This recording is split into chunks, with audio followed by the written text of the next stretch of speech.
Alright, so this is that part in the Mario song that goes.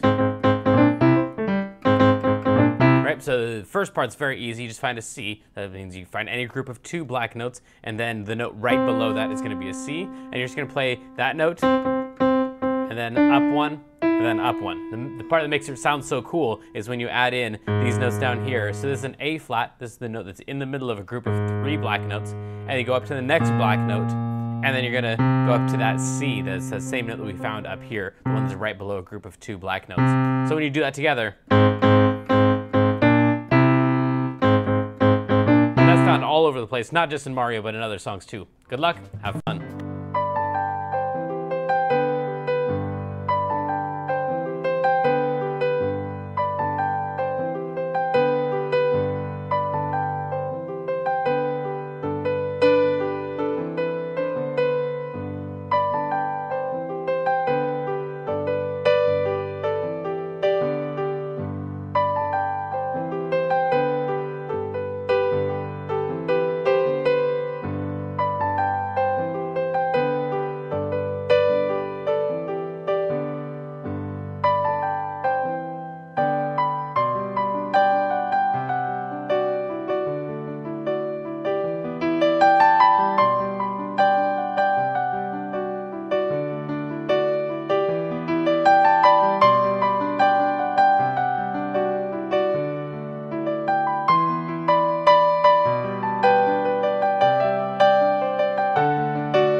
And now, your 60-second piano lesson. All right, so this is that blues comping thing you've probably heard before. So all you're gonna do is, this is not the blues, like how to play the blues form, just that thing right there. You take whatever chord you're supposed to be playing, so you pick pretty much any note, in this case is C, and you're just gonna go up 7.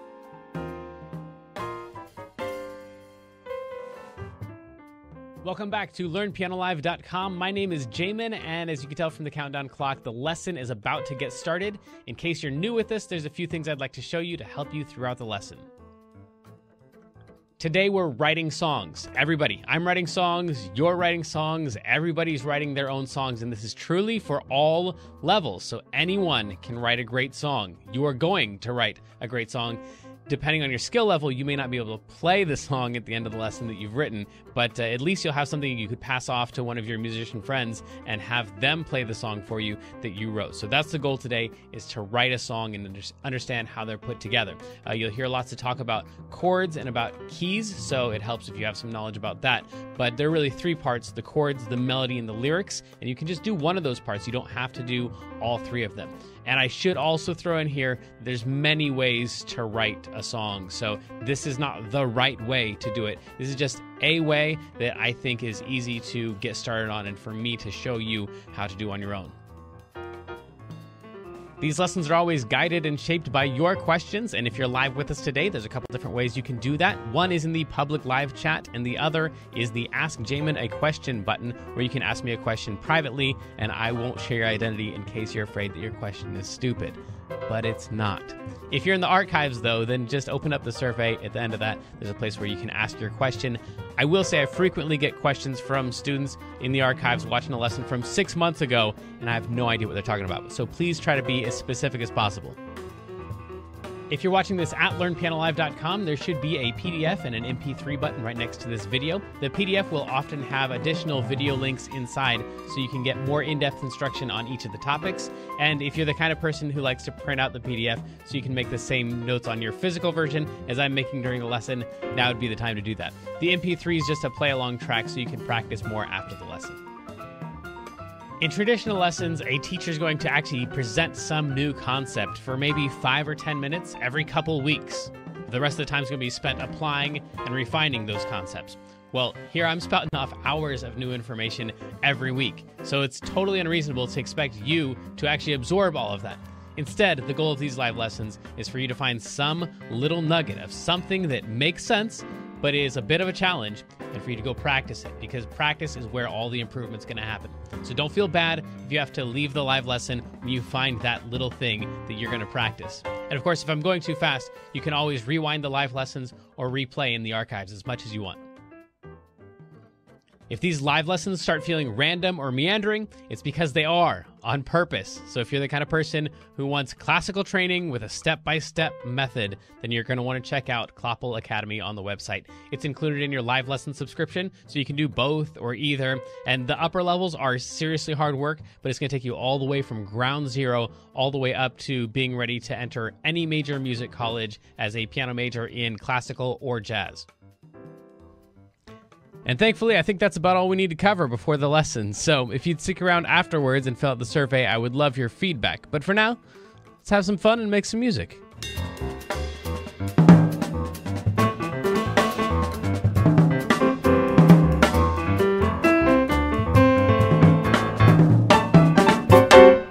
Welcome back to LearnPianoLive.com. My name is Jamin, and our moderator is not here.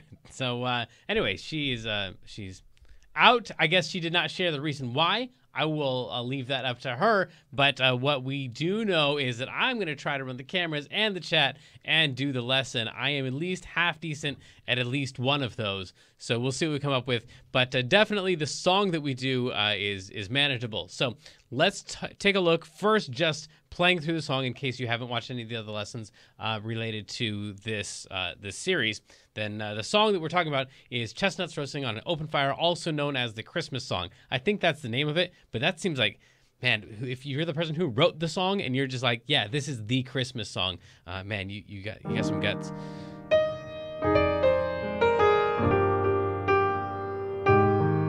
We're not going to do any of the reharm chords, by the way. When we write our song in the style of this song, we want to start with the original and not start with a messed up version of it.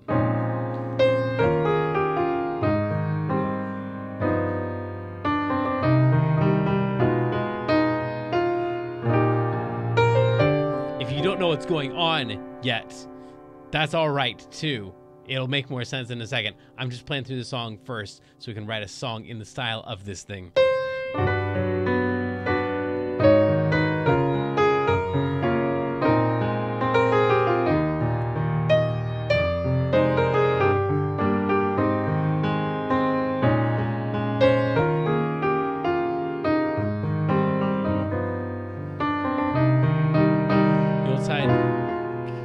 carols being sung. There we go. By a choir. Nope. Tiny tots with their eyes all glow will find it hard to sleep tonight. Sorry, that was a reharm thing. Shouldn't have played that. They know that Santa's is on his way. He's loaded. And every mother's child is smile. Thanks, sir.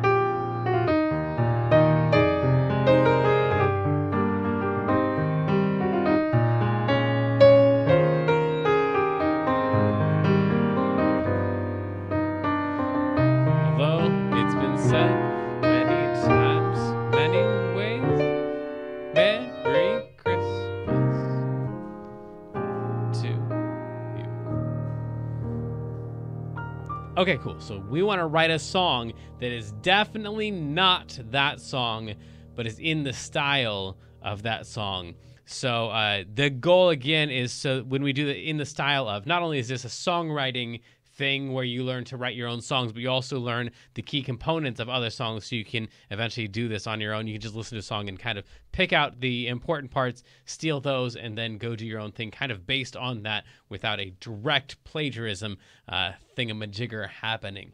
So there have been a lot of videos I've watched. Either like YouTube is suggesting them to me or I have the idea. Anymore, I can't tell the difference between my own ideas of what I want to learn and Google's idea of what I should be wanting to learn. But whatever. I've seen a lot of videos recently on like what makes a great Christmas song, and they are all just complete baloney, I think is what I'm allowed to say in these lessons. They're just ridiculous. So they all have like their reasons for, here, this is the thing that to make it sound like a good Christmas song. If you want to write a good Christmas song. None of them are right. This is not a good Christmas song just on its own. The lyrics are definitely Christmassy, but there's nothing about the song that's inherently Christmassy, really. So we are going to take a look at what the components are, though, and steal them. And if I end up being wrong about that, at least I'll be right about writing a great Christmas song, because we're going to write a song that's a lot like this. So let me check the chat here real quick. Okay. I know, we all miss Kendra. I know. Me too. I did not kick her out. All right, so then we're in the key of E flat. Now, that's not really important because 99.9%, that might literally be true. 1 out of every 10,000, 99.99% of people wouldn't even be able to tell what key this was. And of that 1%, there's no agreement on, like, the key of E flat has a particular sound to it, as far as I can tell, and I've listened to a lot of people who have perfect pitch talking about this. So the key is the key of E flat, but that doesn't seem significant enough that we would need to be attached to that key in order to write a song in the style of this song. So that's the key of E flat.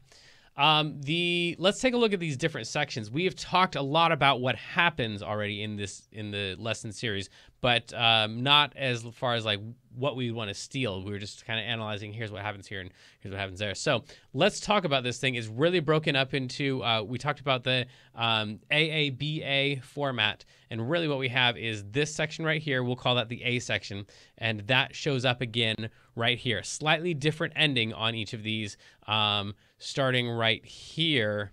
This is like our first ending, and then this is like our second ending. So it's like A and what could be considered A prime or something like that, where it's just a different slight variation on A. But basically we have two sections that are each, yes, this is important, 8 measures long. So we've got an 8 measure phrase there, or section there, and then an 8 measure section there. The second one has a little more resolution to it. This thing over here, like we talked about, kind of changes keys for a second. So in the first A section, when we go to write our song, we're going to copy it down to the bottom, but we will do something kind of funky at the end in the last 2 measures in order to have that same feel of suspense and weirdness, and the Chestnuts Roasting on Open Fire has it kind of like is always constantly like meandering and changing sections and leading you around in unexpected places.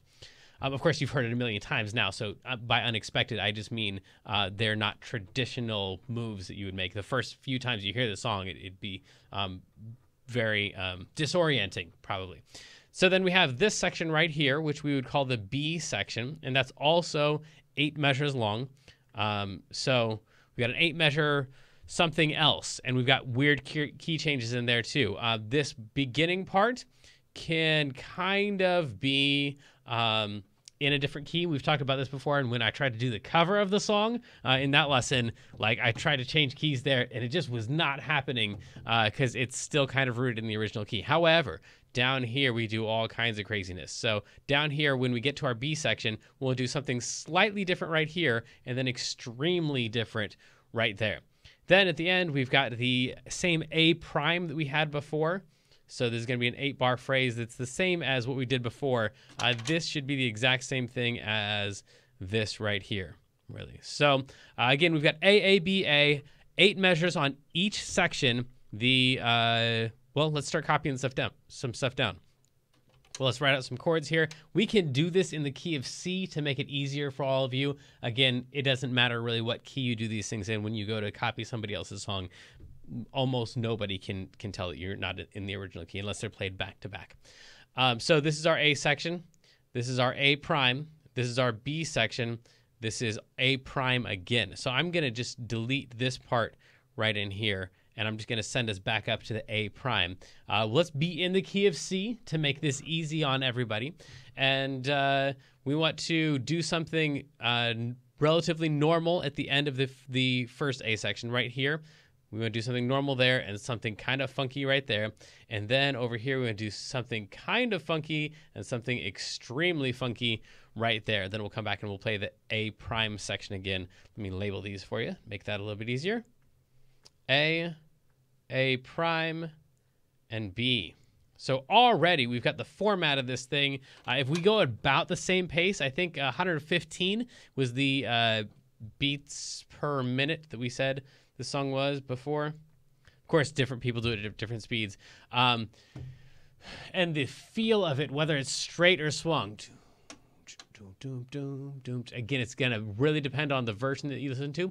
And it's slow enough that you could do triplets and on a straight one and make it feel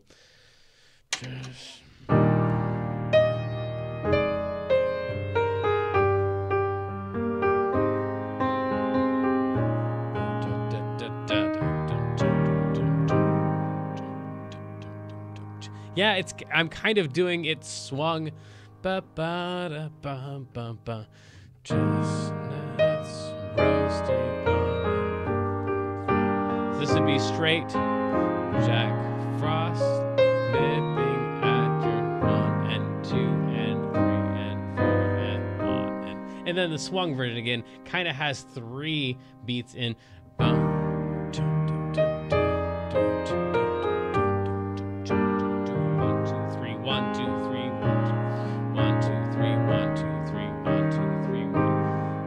I like that version better, so I'm going to go ahead and say swung, even though there's probably just as many, if not more, straight versions of this than swung. Let me check the chat again.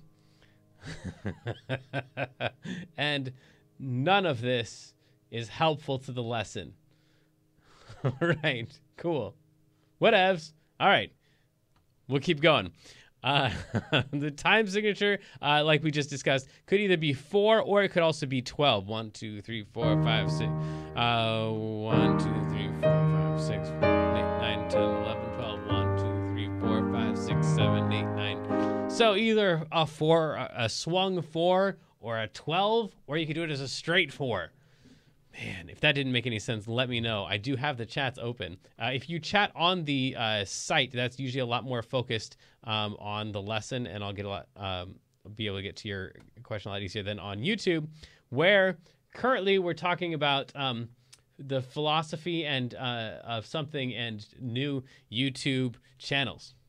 Rock on.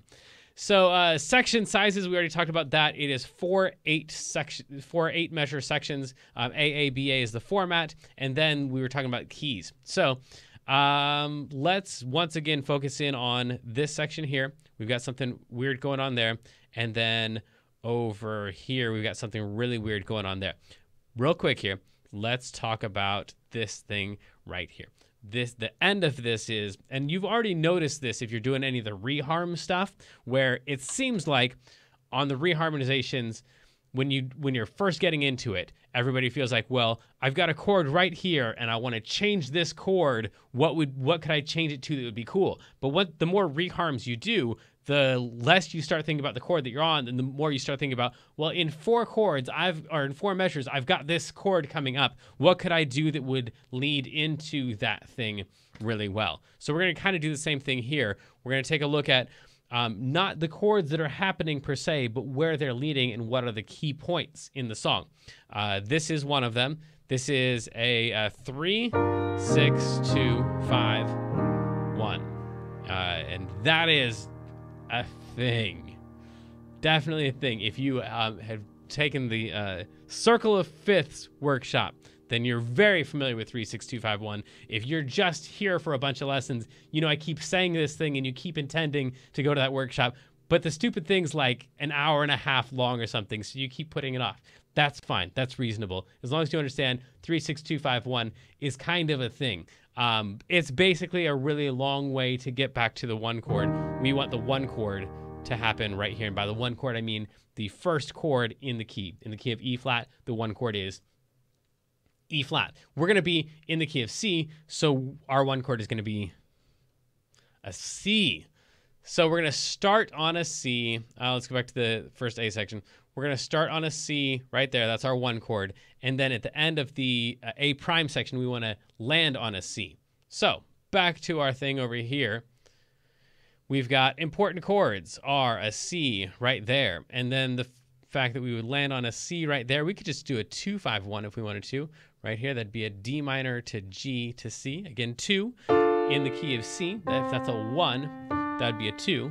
So 2, and then 3, 4, 5. G would be a 5. So D would be a 2, G would be a 5, and C would be a 1. Why would we do that? Because it's a thing. Because 2, 5, 1 is perhaps the most convincing way in all of music to get to the 1 chord. 2 to 5 to 1. All of music is kind of built on 2, 5, 1. All of jazz, at least, is built on the 2, 5, 1. I would agree all classical and other music is really kind of at least loosely built on the 2, 5, 1. So if we want to get to a C, the most convincing way to do that is D minor, G, C. We also started with a C up there. Oh, I put that in the wrong section. A is supposed to get funky right there. A prime is where we're normal, and we just want to get back to a C. So far we don't really have much in here. We know that in the B section we're supposed to be weird, but so far all we have is just a 1 chord.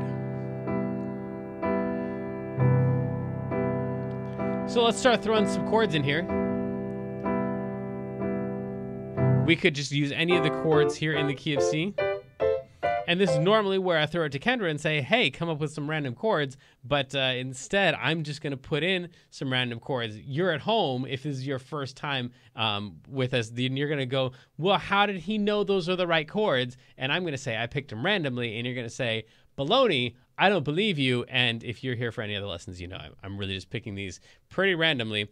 We're going to go C, D minor, E minor, and I accidentally ended up with the same thing that they have. They're going from the 1 chord to the 2 chord to the 3 chord to the 4 chord. Now, they're doing all of that within 2 measures. We're going to do that over the course of 4 measures. So we're going to go significantly slower through the chords. It's not really going to sound like the same progression at all. And then we have this thing right here that happens in the A section. It gets a little bit minor-y here and a little bit chromatic here. Let me show you what I'm talking about. The bass line is going from a C to a B to a B flat. And then it's going to change keys and get to the weird thing. So we want to do something kind of minor-y and kind of chromatic. So if we were going to copy it note for note in the key of C, we would play in this section over here, we would play A minor.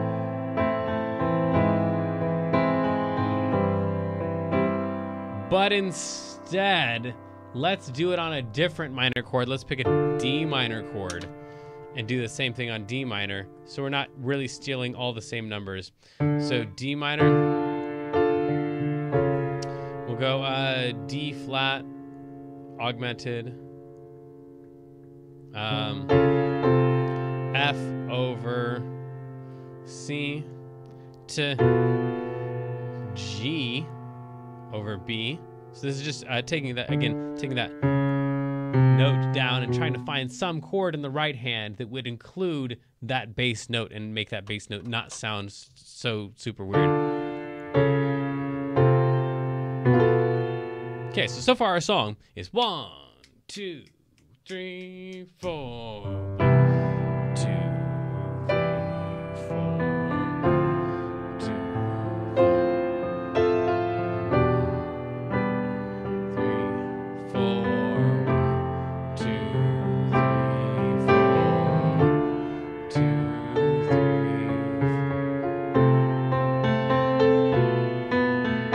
And then right here, we're supposed to change keys. Let's find out what key they went to. They're in the key of E flat, and they decided right here they were going to throw in a big fat G major temporarily and then go to the key of G flat major. In the key of E flat, a G is a 3. Trust me, or go back to one of the other lessons where we talked about the numbers inside of the key of E flat. So G is a 3, and G flat is a flat 3. So that would be the same as if we went to the 3 and the flat 3 of the key of C in our songs. So we're doing ours in the key of C, just meaning we're going to try to stay mostly on white notes and make C the most important note. Okay, so then if we want to do this thing right here, the same as them, we would go temporarily to the key of the 3, which in the key of C is E, and then we would go to the key of E flat, which would be there we go, the flat 3. So we would have to find some way to get an E flat major chord in there, and then get to the key of E flat, and then get back to the key of C. Actually, when I play that, I like it a lot. Let me see what that sounds like. It looks like we've barely started. We're actually about halfway through, because all we have to do is the B section, because the other A's pretty much write themselves once this first A section is done. So.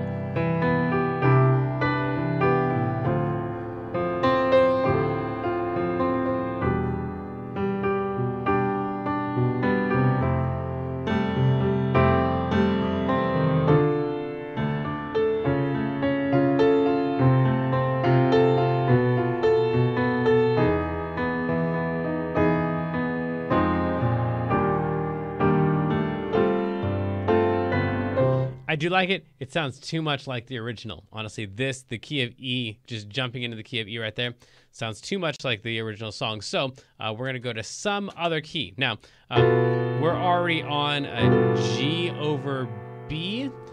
Where would the bass like to go?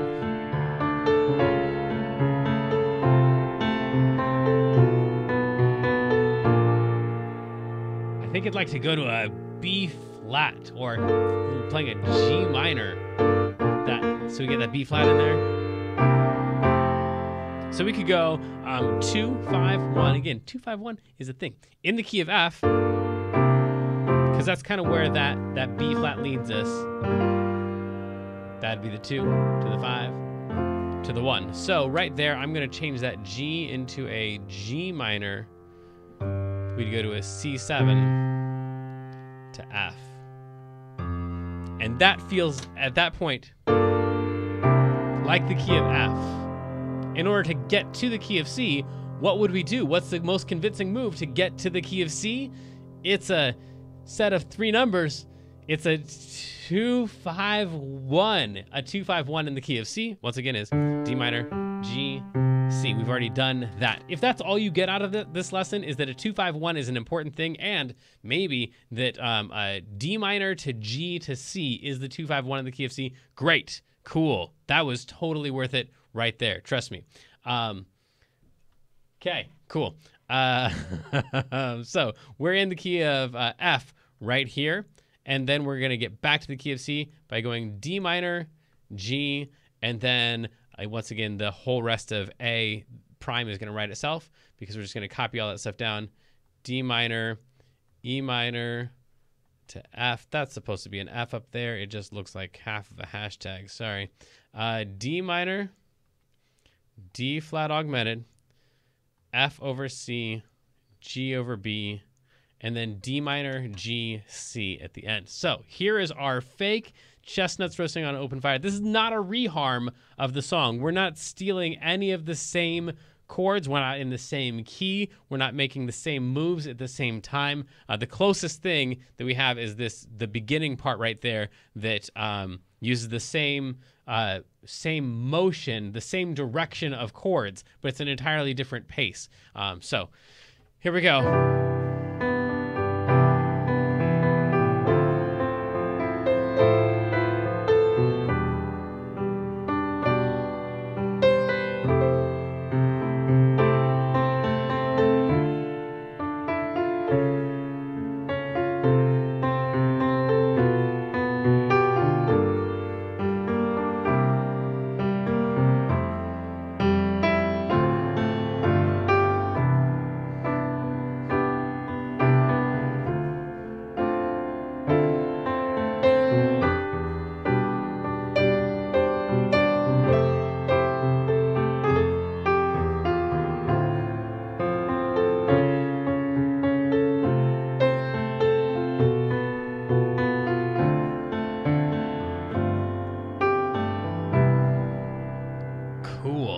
So that's the A and the A prime. Now we just have to write in some chords for the B section.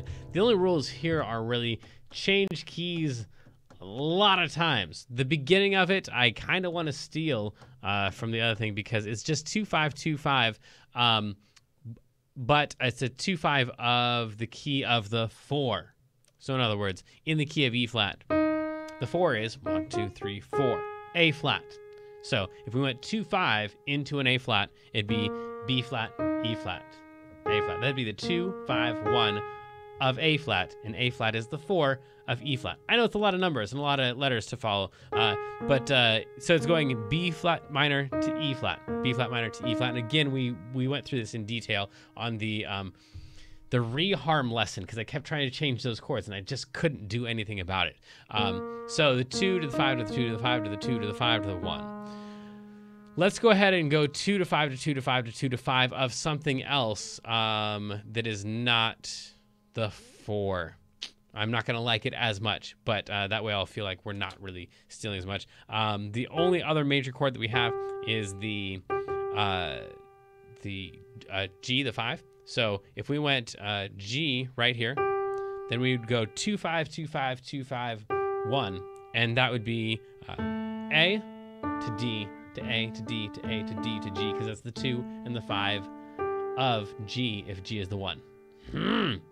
Okay. All right. That's all right. If you're getting lost on these, once again, the 2-5-1 is definitely a thing. It helps us get to whatever the 1 chord is very easily. So we've got A minor, and how quickly did they move from every 2 beats? So we're going to go A minor to D, to A minor, to D, to A minor, to D, to G.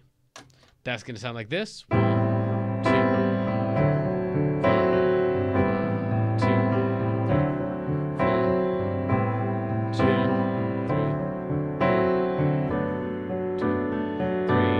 4. Cool. Then what did they do? They turned that into a minor. Okay, so they went A flat right there, and then they immediately went A flat minor, just played the same exact chord, but the minor version of it, which means we were just playing a G, and we're going to have to play a G minor and move to, what did they move to? They made that the 2 of a 2-5-1.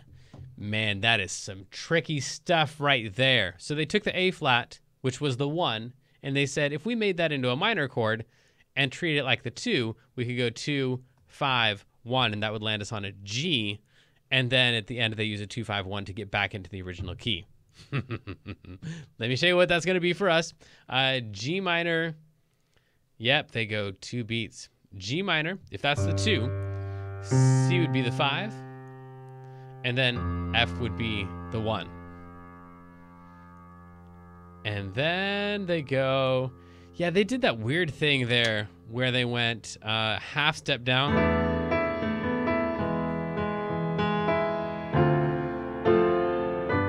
I'm not going to steal that one. That might be too much. Let's see what this thing sounds like with the B section. A minor to D, to A minor to D, to G, G,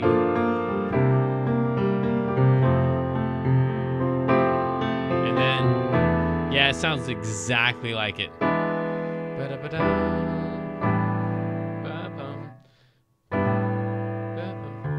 Yeah, okay.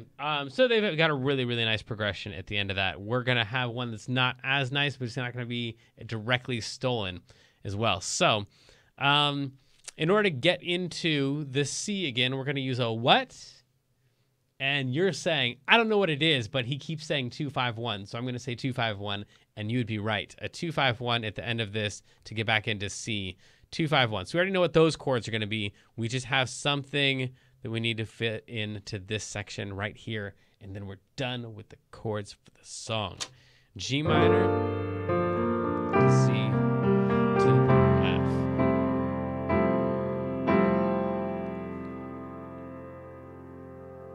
Let's go 2, 5, 2, 5. It's kind of the same thing, but not really. So here's what we're doing. 2-5-1. D minor to G minor. Well, right before that, I want to go D minor to G minor, but the ones that are just a half step higher. And this is cheating. This is just my own idea of what we could do in here. So we'd go D sharp minor. This is actually E flat minor, same exact chord. E flat minor to A flat 7 to D minor to G. Now, if you're super into the reharm lessons, if you're not, ignore this because it's just going to be more gobbledygook. But if you're really into the reharm lessons, those are tritone subs for a 3-6-2-5-1. So a 3-6-2-5-1 would be right, and these are just ways to make the chromaticisms. That would be the tritone sub of the 6, and this would be the tritone sub of a 2. So it's like a 6 to a 2 to a 2 to a 5 to a 1. So it's kind of like a 3-6-2-5-1. It's moving through the cycle with tritone subs. All right, never mind any of that stuff. Let's see if this thing actually sounds any good. From the B section.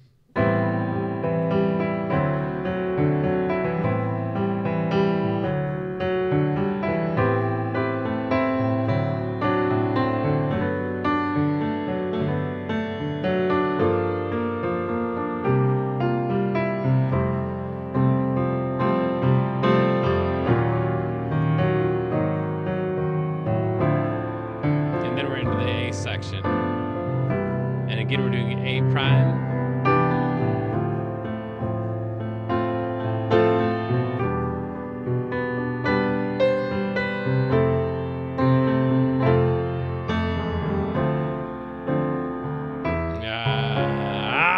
Sorry.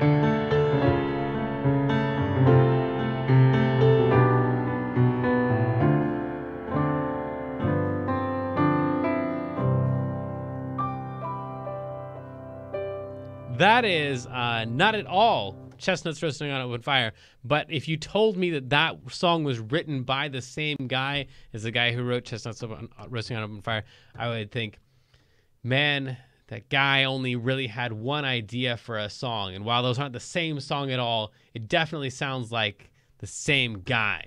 So that is all of the chords. Let's go ahead and do the melody on the intermediate version, but first, let's do our feature of the day, which is a 1-6-2-5 or a 1-6-4-5, where the 4 is a substitute for the 2. So we've already talked about 1-6-2-5 or 3-6-2-5, 2-5-1. All of that stuff, it's all the same thing. It's just moving through the circle of fifths. Again, if you haven't done the circle of fifths, we just recently added the transposition for band instruments, the blue part around the top. The other part is the part that's already in the Circle of Fifths workshop. So we just got to add the blue part to that.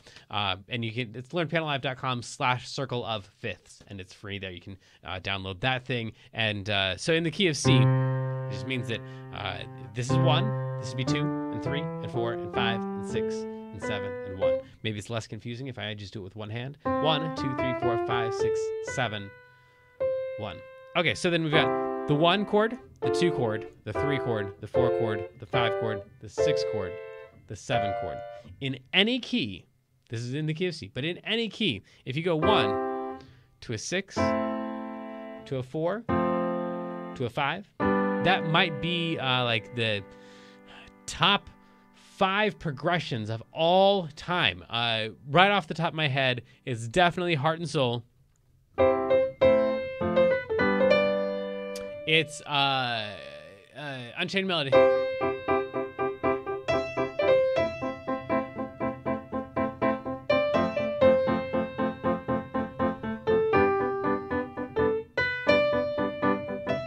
And like a trillion other songs are that thing. Pretty much anything that had that feel